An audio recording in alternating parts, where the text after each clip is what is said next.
My sister pushed me down the stairs during her party, claiming it was just a harmless prank, but I ended up in the hospital. However, my parents are threatening to disinherit me if I press charges against her.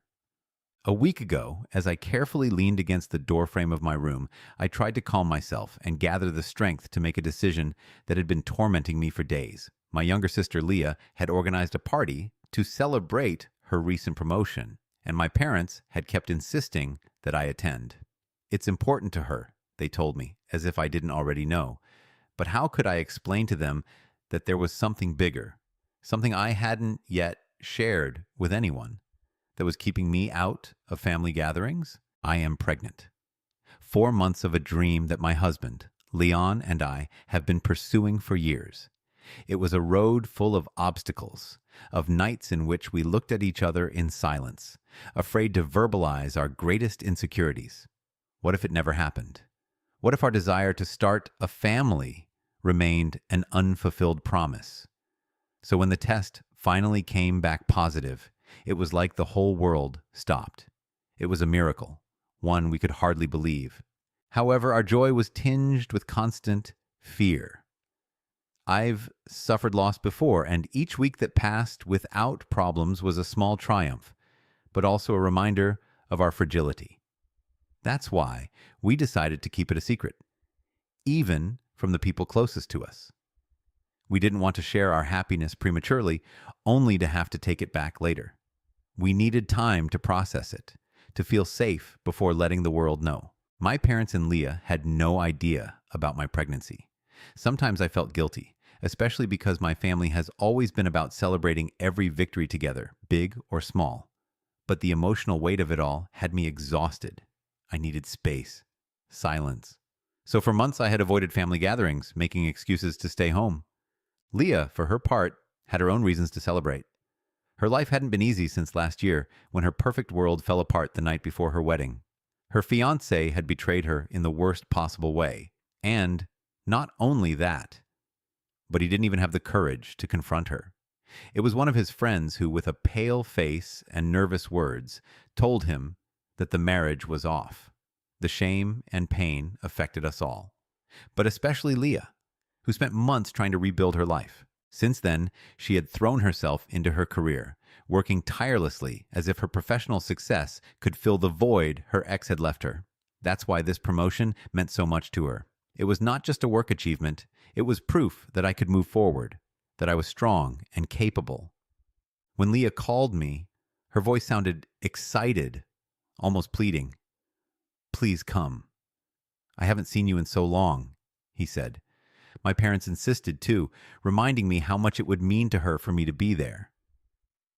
I didn't want to disappoint her. After all, he had been away too long. But there was a problem: my pregnancy. Although it wasn't completely evident yet, my body was beginning to change, and I was terrified at the thought of diverting attention from Leah on her special night. I didn't want my news, even if it was good, to overshadow its moment. Finally, I decided to attend, but with a clear plan. I would wear loose clothing to hide my belly, and I would stay in the background. It was his night, not mine. That night, when I arrived at my parents' house, the atmosphere was warm and festive. Leah shined, her smile a reminder of the strong and resilient woman she had always been. I approached her cautiously, making sure not to attract too much attention, and hugged her tightly. "I've missed you," I whispered. The party was progressing smoothly, and I was beginning to relax. But then, something happened that changed everything. Leah, in a burst of enthusiasm and perhaps a little wine, decided that it would be fun to recreate one of our childhood games, sliding down the stairs with cushions. She looked at me with bright eyes and a mischievous smile, saying, "Come on, just like when we were little girls." Before I could protest, he grabbed my hand and gently pushed me towards the stairs, laughing as if it were a harmless joke. But it wasn't. I lost my balance and fell. The pain was immediate, sharp, and terrifying. Everything became confusing. Worried voices, hands trying to help me, and then darkness. I woke up in the hospital with Leon by my side, his face full of worry. Fortunately, my baby was fine, but the shock was indescribable. When my parents found out, they were horrified, but they also sternly warned me, do not blame your sister for this. If you try to do so, we will disinherit you. Now I'm here with mixed emotions. I love my family, but I can't ignore what happened. Leah never intended to hurt me, but her actions nearly destroyed everything Leon and I have worked so hard to build. And as I look to the future, I can't help but wonder, how can I reconcile with them without betraying my own need for justice and security? From the moment I accepted Leah's invitation to attend her party, I knew I was taking a risk. My pregnancy, although not yet completely visible, was beginning to show in small details. A slight bulge in my abdomen, the roundness in my cheeks, or even the way my usual clothes no longer fit like before. But she was determined. This was Leah's night, her time to shine, and I would not allow my condition to draw attention to me. I spent hours in front of the mirror choosing the perfect outfit. Finally, I opted for a long, flowy dress that fell gently down my body, hiding my belly. I also decided to wear a girdle, even though I knew it wouldn't be entirely comfortable. Leon, always worried, tried to convince me to stay home. You don't have to prove anything to anyone, he told me with that calmness that comforts me so much. But I was determined. It's just one night, I assured him. I'll be fine. When I arrived at the party, everything seemed to be going according to plan. The house was filled with laughter, music, and the constant hum of animated conversation. Leah shone at the center of everything, radiant and happy, surrounded by her circle of friends and family. I approached her with a smile, hugged her, and whispered in her ear how happy I was to see her so happy. "You finally appear," he joked, giving me a small smack on the arm. "I thought you had forgotten about me." I joined the party trying to keep a low profile. My mother, always attentive, was the first to notice something different. "You look a little plumper, honey," he commented as he poured a glass of wine. I had already prepared my response. "I've been eating a lot lately," I said, laughing, and the comment passed without further notice. As the night wore on, the weight of fatigue began to become evident. The conversations, the noise, and the constant need to pretend that everything was okay were exhausting me. Leon, who arrived a little later, looked at me from time to time from across the room, checking to see if I was okay. It was comforting to know he was there, even if I couldn't express my discomfort at the time. I looked for a break. I entered the house, away from the music and lights, and found a quiet corner where I could sit and close my eyes for a moment. I just wanted to rest, maybe 5 minutes of silence before returning to the hustle and bustle. It wasn't long before my Aunt Tita found me. She had always been a perceptive woman, with a critical eye and an intuition that rarely failed. He sat next to me, a glass of wine in his hand, and offered me a sip. I shook my head quickly, trying not to look suspicious. "You look different tonight," he commented, leaning toward me with a questioning smile. "Radiant, perhaps? I don't know, but there's something about you." I felt my heart start to race. "Radiant?" I repeated, trying to laugh. It must be the makeup. But Tita was not fooled. "No," he said, watching me more closely. "It's something else. You look pregnant." The world seemed to stop for a moment. My thoughts raced, searching for an answer, but all I managed was a weak attempt at a nervous laugh. "What things you say," I responded, avoiding his gaze. It wasn't enough. He placed his hand on my belly, and that simple gesture was enough for all my efforts to hide it to crumble. Her eyes widened, and before I could stop her, she exclaimed excitedly, "Oh my God, you're pregnant!" My reaction was immediate. "Please," I begged, grabbing her hands, "don't tell anyone. I don't want this to become the center of attention. This is Leah's night." But Tita, always optimistic, did not seem to share my concern. "This is wonderful news," he said, enveloping me in a hug. "The family deserves to know. They've waited so long for this moment." And I tried to reason with her, to explain that I wanted to wait for the right moment to share it. But her eyes shone with the determination that I couldn't contradict. "This is something everyone will want to celebrate," he insisted. Before he could stop her, Tita jumped up and walked out to the patio, where the party was still in full swing. I followed quickly, but not fast enough to avoid the inevitable. "I have a big announcement," he proclaimed excitedly, attracting everyone's attention. "Our darling is pregnant." The silence was brief, just a moment before joy exploded. Shouts of excitement, hugs, and congratulations began to rain from all directions. My mother cried with happiness, while my father patted me on the back, visibly moved. Leon, from a corner, looked at me with a mixture of pride and concern. And Leah was smiling, but there was something in her expression that I couldn't decipher.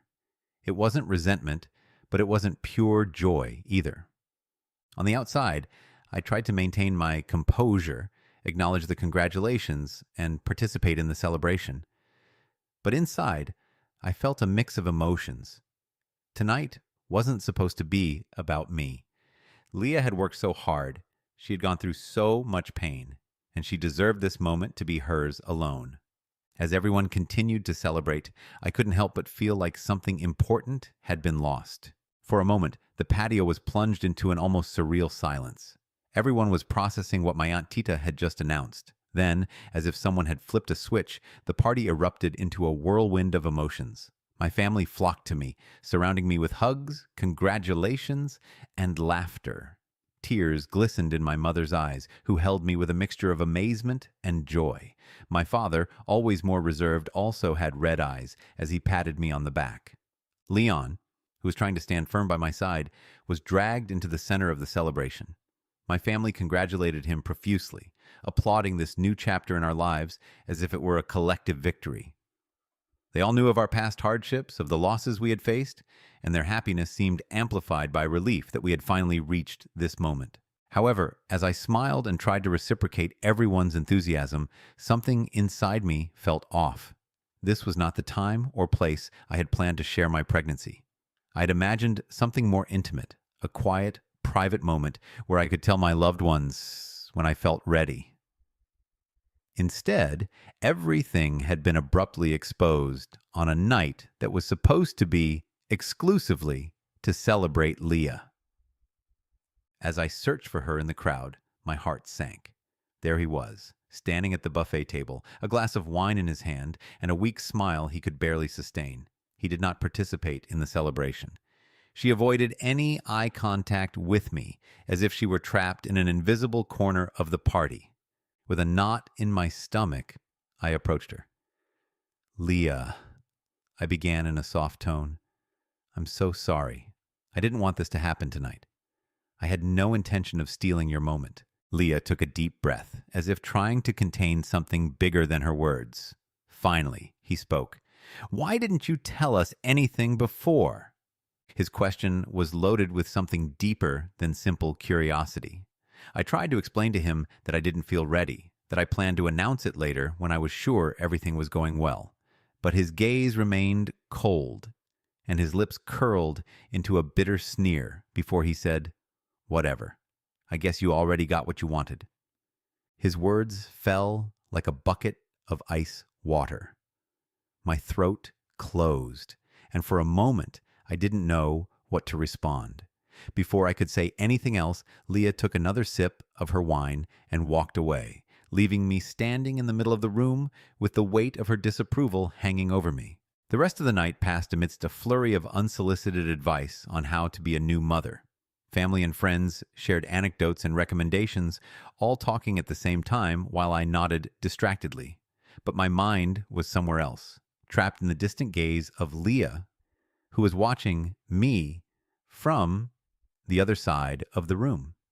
His expression was a mix of pain and resentment, as if everything that was happening was solely my fault. When the tiredness and discomfort became unbearable, I decided to find the guest bathroom to take a breather. Finding it occupied, I chose to head to the master bathroom, hoping for a moment of relief and solitude. When I left, I found Leah waiting for me in the hallway. His face was tense, and his eyes shone with something I couldn't decipher. "Are you really pregnant?" he asked suddenly, his tone laden with skepticism. The question took me by surprise. Instinctively, I put a hand to my belly. "Of course I do. I replied, trying to stay calm. Why would I lie to you about something like that? Leah let out a bitter laugh. It's funny, he said, crossing his arms. You didn't even tell Mom, and you talk to her every day. What are we supposed to think? His persistent questioning began to irritate me. I tried to explain to her once again that I had made that decision for personal reasons, to protect myself and my baby. But then Leah uttered some words that left me frozen. Maybe this one will also end in an abortion, like the others. It was like a knife had stabbed me. My eyes filled with tears as the impact of his words passed through every fiber of my being. How can you say something so cruel? I yelled at him, my voice shaking between anger and pain. I've apologized to you several times tonight, but this was too much. Leah did not flinch. Cruel? He replied with a sarcastic tone. And what's so cruel about you ruining my night for me? After everything I've been through this past year, you didn't even think about me, did you? Her accusation was like a slap in the face, and I couldn't help but remember all the nights I spent comforting her after her breakup. All the times I put aside my own struggles to be by her side. How can you say that? I responded with a broken voice. I was there for you every damn time you needed me. And now you treat me like this because something went wrong tonight? This wasn't intentional, Leah. She looked at me for a few seconds, as if evaluating whether it was worth answering. Finally, without saying a word, he turned around and walked away, leaving me alone in that cold, dark hallway, the echo of his words echoing in my mind. I would never have wanted to embarrass Leah, and if she was upset about how things had turned out, her frustration should be directed at my Aunt Tita, who exposed my pregnancy without my consent. However, for Leah, I was the culprit. His reproachful words did not stop, as he tried to justify his anger. Finally, I felt that I could no longer deal with the tension of the night and decided to return home. I need time to process all of this, I told him in a tired voice, hoping he would understand. But instead of stopping, he continued to follow me. You always have to make it all about yourself, right? You can't even let me have a quiet night, he retorted, his voice laden with a mix of anger and resentment. I chose to ignore her, hoping the walkout was quick and uneventful. However, as I was descending the stairs, I felt a strong push from behind. My body reacted instantly, and my eyes widened as I desperately tried to regain my balance. My hand gripped the handrail, but the inertia and weight of my body were too much. Time seemed to slow down as he fell. My maternal instinct took over, and I protected my belly with both hands, trying to cushion any direct impact against my baby. The first blow was brutal. A sharp pain shot through my arms as I tried to break my fall with them. My body rolled down the steps, and each movement seemed to intensify the suffering. The pain was unbearable, but my first concern was my son.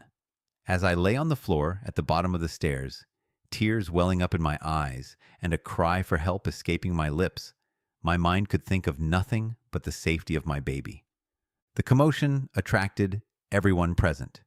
The music stopped, the laughter faded, and the festive atmosphere transformed into absolute chaos.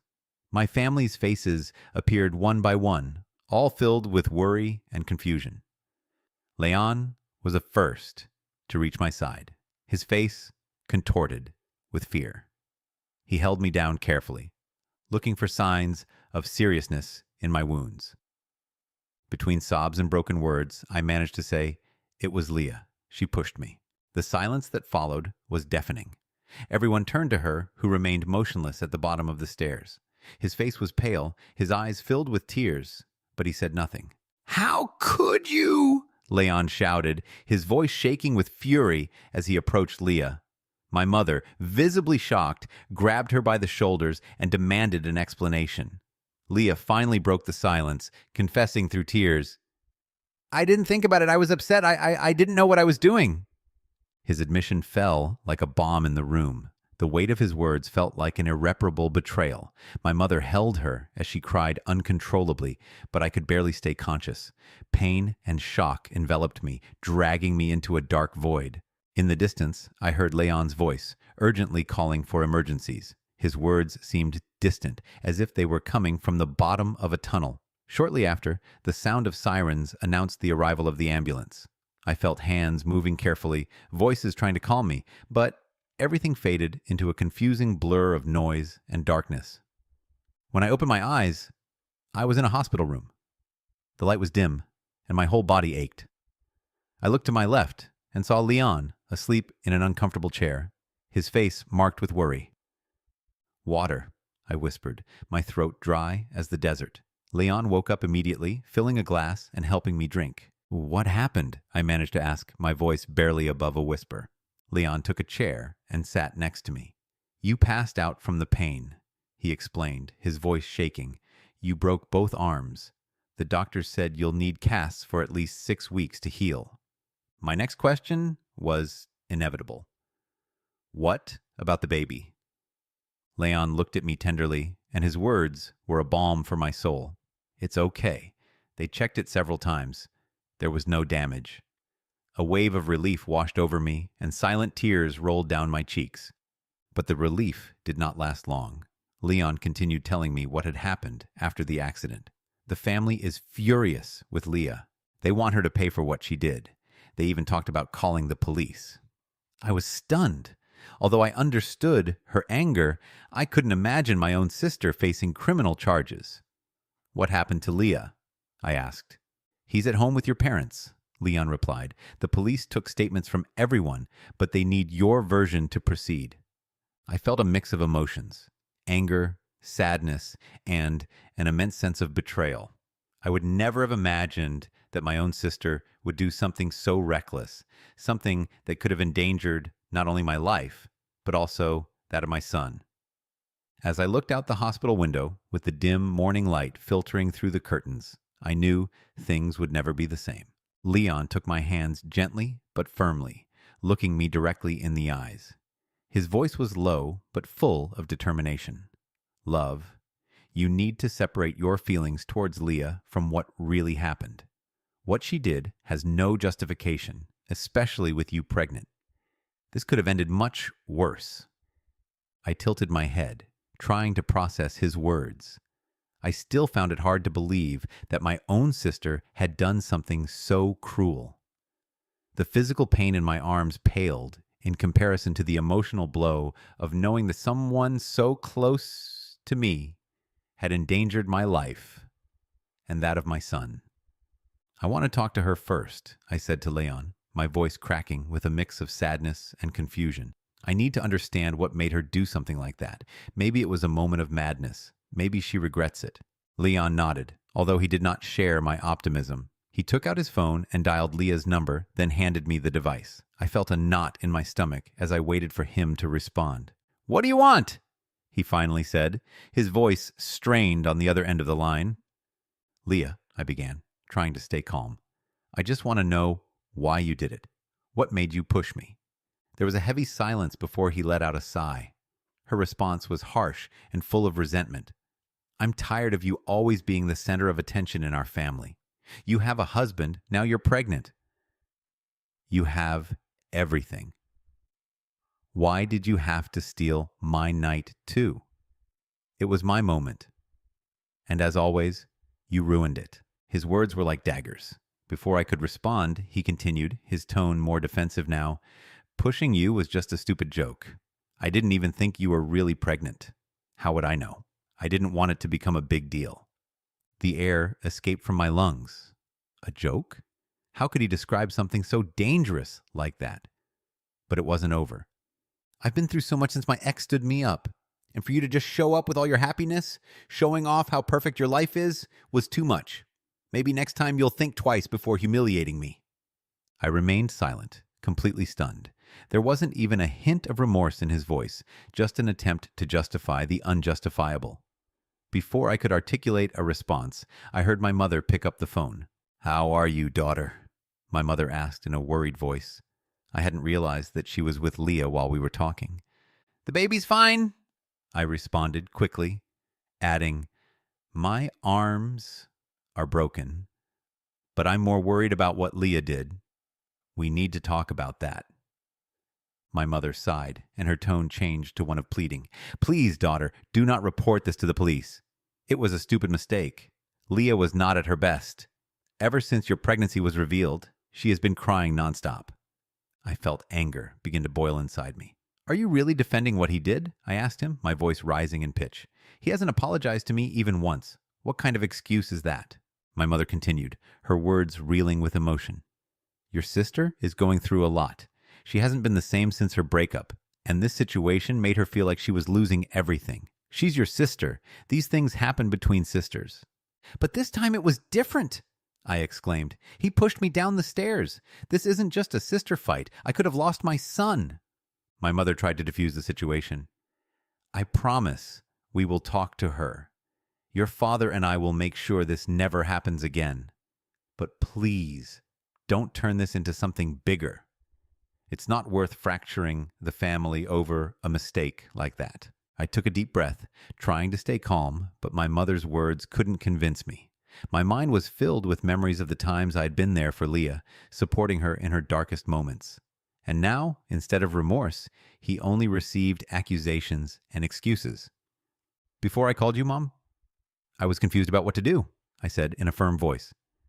But after hearing what he said, my decision is made. This can't stay like this. My mother tried to interrupt me, but I cut her off.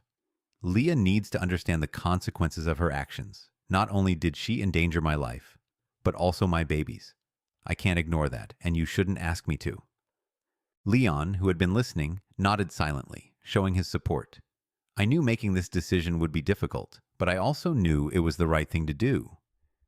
It wasn't just about justice. It was about setting clear boundaries and protecting what mattered most, my safety and that of my son. When my mother started begging me to reconsider the complaints against Leah, I tried to stay calm. Daughter, you know what this could mean for his future, he said with a shaky voice, trying to play on my empathy. This will destroy his career and mark his life forever. I didn't want to respond with anger, although his words hurt me deeply. How could he continue justifying Leah's behavior? Mom, right now, I don't care what happens to his career. I finally responded, my voice firm but not rising. She put my life and my baby's life in danger. There is no excuse for that. In a last desperate attempt, my mother issued a threat that I never thought I would hear from her. If you go through with this, your father and I will cut off all contact with you. We will disinherit you. Is that what you want? Destroy your family like that. His threat chilled me, but I didn't want to show any emotion. I decided not to answer and ended the call. Although I was hurt, I knew I had to make a difficult but necessary decision. After hanging up, I went straight to the front of the hospital and filed the complaint against my sister. As I filled out the forms, I couldn't help but feel a mix of sadness and determination. Am I the bad guy here? I wondered briefly, but remembered Leah's coldness and lack of remorse in our conversation. It wasn't just for me. It was for the safety of my baby and my family. Days later, Leah was arrested. The news shook our family like an earthquake. My parents began calling both me and Leon incessantly, begging us to drop the charges. I silenced the phone to avoid further confrontation. Leon, visibly upset, supported me completely. This is non-negotiable, he said firmly. Your sister needs to face the consequences of her actions. While my parents verbally attacked me, Leon's family and other relatives came together to support me. They all agreed that what Leah had done was unacceptable, and although the road would be difficult, reporting her was the right thing to do. As the case progressed, my concern for the future grew. If he was able to push me down the stairs, what else could he do? I confessed to Leon one night.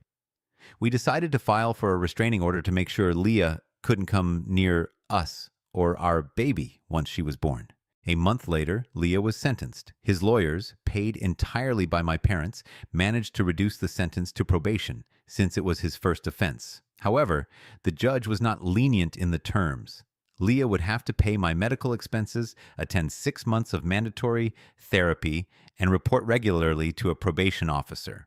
My parents, although furious with me, now avoided any direct confrontation. Pressure from other family members who knew the whole story kept them silent. Many had expressed their disappointment in them for trying to protect Leah instead of me. Leon and I moved forward with the restraining order, making sure that Leah couldn't come near us or our home. Although I still loved my sister, I could no longer ignore the risks she posed. It's been 5 months since everything happened. Leon and I have tried to rebuild our lives, moving away from family toxicity. 5 days ago, our baby finally came into the world. His birth was a reminder that, despite everything bad, there are always reasons to keep going.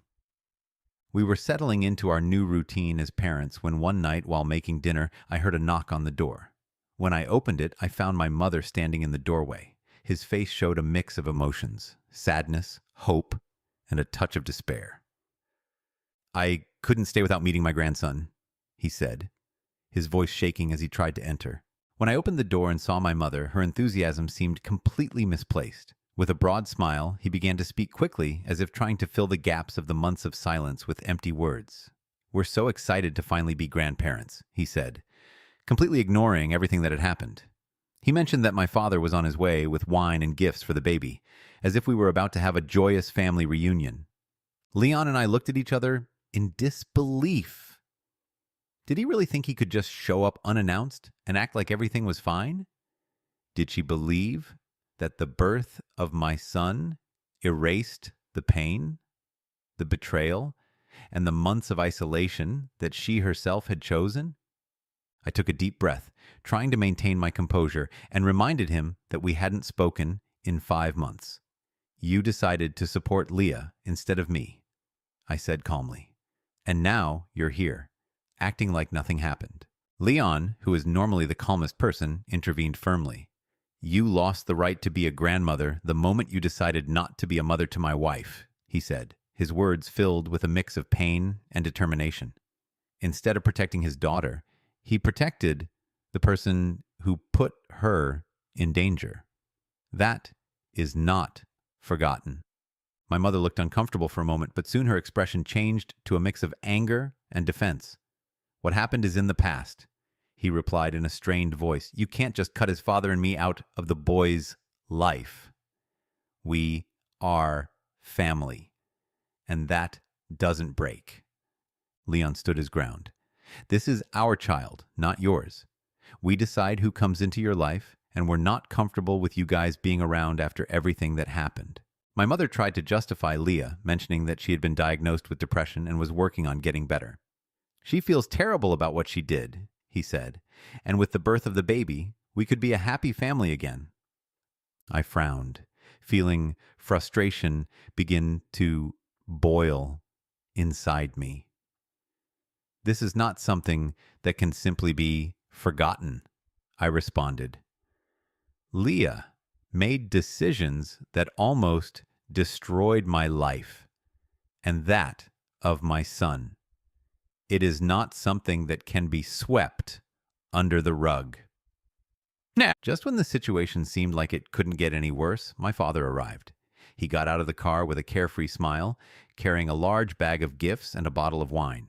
He seemed completely oblivious to the level of tension in the air. Leon, noticing my growing discomfort, grabbed my arm and whispered, "Go back inside. I'll take care of this." I hesitated for a moment, but I trusted him. I entered the house and sat on the couch, listening to the screams that soon began to filter through the door. My father insisted that he had the right to see his grandson, arguing that the family could not simply be cut off. Leon, in a tone more severe than I had ever heard him say, made it clear that there would be no reconciliation. "If you don't leave immediately, I'll call the police," Leon warned, his voice hard and full of conviction. My father tried to defuse the situation, offering to leave the gifts as a gesture of goodwill. But Leon did not give in. "We don't want your gifts," he said coldly. "And if you show up here again uninvited, we will also proceed with a restraining order against you." The impact of his words was clear on my parents' faces. My mother tried to argue once again, but my father, sensing the seriousness of the situation, finally convinced her to leave. I watched them walk away through the window. And although part of me wanted to feel relief, all I felt was sadness. Strengthening our strength. That night, as Leon and I talked in the kitchen, we decided to take additional measures to protect our family. "We will install cameras around the house," Leon said. "I don't want us to have surprises like this again."